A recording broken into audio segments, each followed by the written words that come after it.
Hello everyone, this is Monica Maut. Again I welcome on my YouTube channel The Silent Teacher.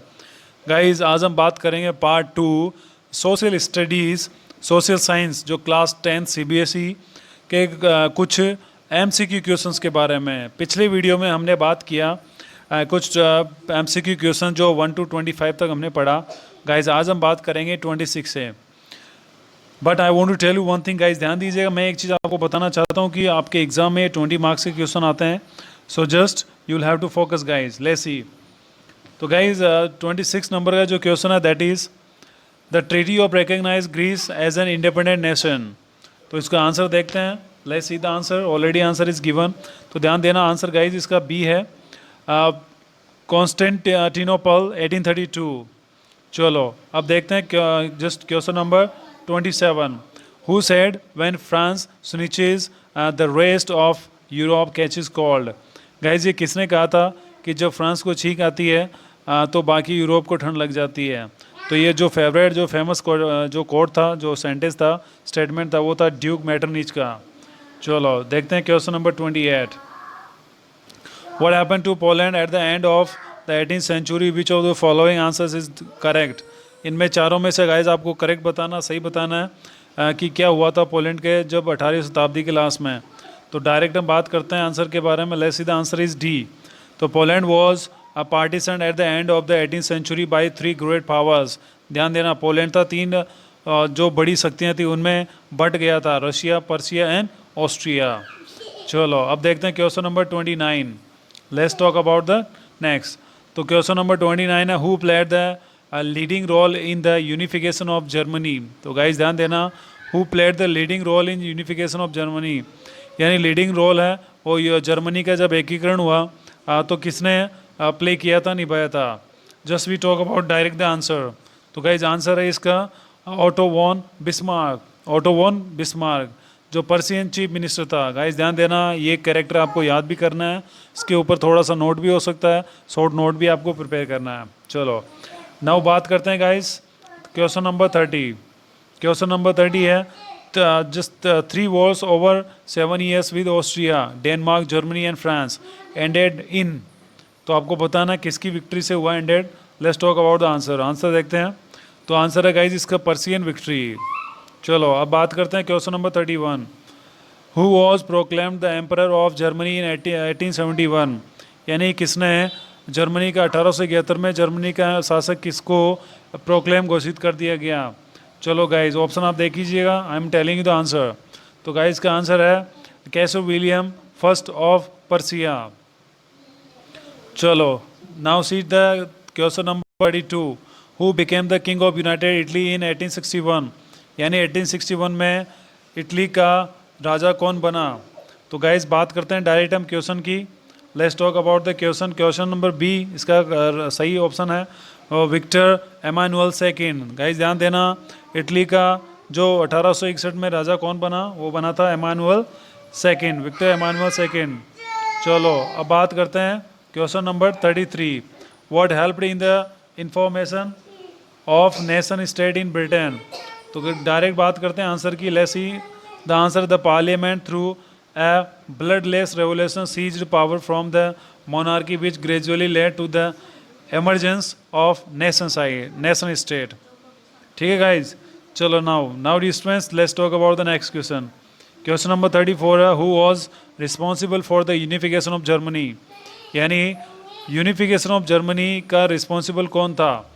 चलो बात करते हैं। Let's talk about B. तो ध्यान देना, बिस्मार्क, ऑटो वॉन, जो बिस्मार्क हमने पहले बातचीत किया, so that he was the responsible. Now talk about the question number 35. The allegory of the German nation who wears a crown of oak leaves was a. यानी जो allegory of German nation who wears a crown of oak, जो oak का एक crown पहनता था leaves, वो क्या था। Let's talk about the D, the Germania. ध्यान देना, जर्मेनिया, उसके वो जो leaves वगैरह वो पहनता था एक crown में, अपने ताज में। चलो now question about the 36.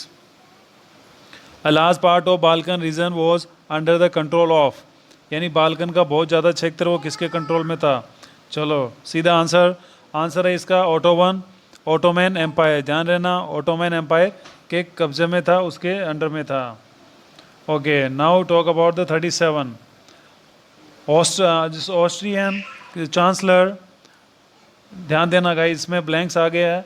Austrian chancellor blanks hosted the Congress of Vienna. तो इसमें आंसर देखते हैं और एक्सप्लेनेशन भी. एक्सप्लेनेशन है ड्यूक, यानी इसका जो आंसर है ड्यूक मेटरनिच. तो ऑस्ट्रियन चांसलर कौन, जिसने कांग्रेस ऑफ वियना को होस्टेड किया था, उसका नाम क्या था? Duke Metternich. चलो गाइज, अब बात करते हैं question number 38. The first clear expression of nationalism came with the. तो इसका आंसर आएगा French revolution. Question number 39. The civil code of 1804 was known as the. ध्यान देना, ये हम ऑलरेडी पढ़ चुके हैं, नेपोलियनिक कोड. चलो question number 40. Blanks became the allegory of the German nation. तो ध्यान देना, जर्मेनिया, ये ऑलरेडी हम पढ़ चुके हैं. फ्रेडरिक सोरियू वॉज, ये भी पीछे आ गया, फ्रेंच आर्टिस्ट था. ये ध्यान देना कौन था? फ्रेडरिक सोरियू कौन था? French artist. चलो बात करते हैं 42 question number. A large part of the Balkans was under the control of the. ध्यान देना, किसके एम्पायर में था? किसके कंट्रोल, जो एम्पायर किसके अंडर कंट्रोल था? ऑटोमैन के. ध्यान देना, ठीक है. चलो question number 43. Conservative regimes set up in 1815 were democratic in nature. This is true और फॉल्स? चलो देखते हैं. दिस इज फॉल्स गाइस, ध्यान देना, गलत है ये. A direct vote by which all the people of a region are asked. ध्यान देना, क्वेश्चन नंबर 44 की बात कर रहे हैं. A direct vote by which all the people of an region are asked to accept और reject a proposal is known as लेपर्ट्राइड. तो गाइज ये ट्रू है फॉल्स है? Let's talk about this is false. चलो question number 45. In 1861, Friedrich Wilhelm IV was proclaimed the king of United Italy. This is true or false? Let's see. This is false. 46. The term just absolutist refer to monarchical government. This is true or false? So guys, बात करते हैं absolute. ध्यान देना कि absolute क्या monarchial government को refer करता है. This is true. ध्यान देना, एब्सोल्यूट का मतलब होता है मोनार्कियल, जो मोनार्किकल गवर्नमेंट है उसके बारे में. चलो 47. The treaty of Constantinople of 1832 recognize Greece as an independent nation. This is true or false? This is true guys. चलो now we talk about the question number 48.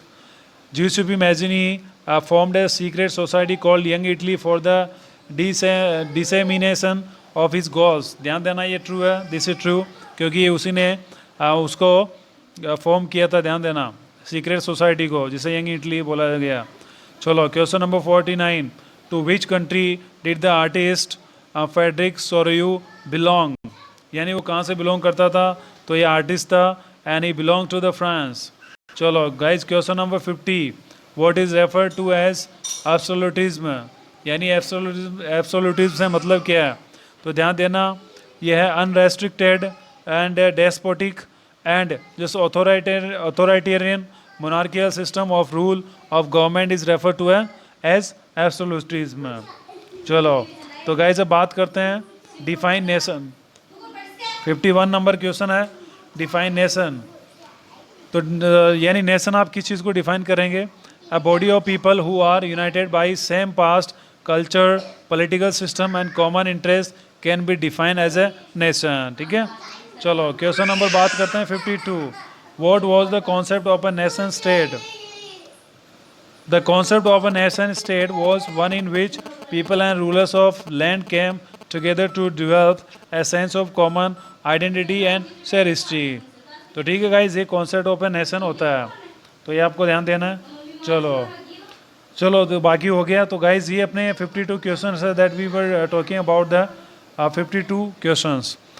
तो गाइज आपको अच्छे से इनको पढ़ना है, वापस री वॉच करना है and you can get them. उम्मीद करता हूँ इनमें से ही आपके बहुत सारे क्वेश्चंस आएंगे. बाकी मिलते हैं नेक्स्ट वीडियो में, तब तक take care and bye. Press the bell icon on the YouTube app and never miss another update.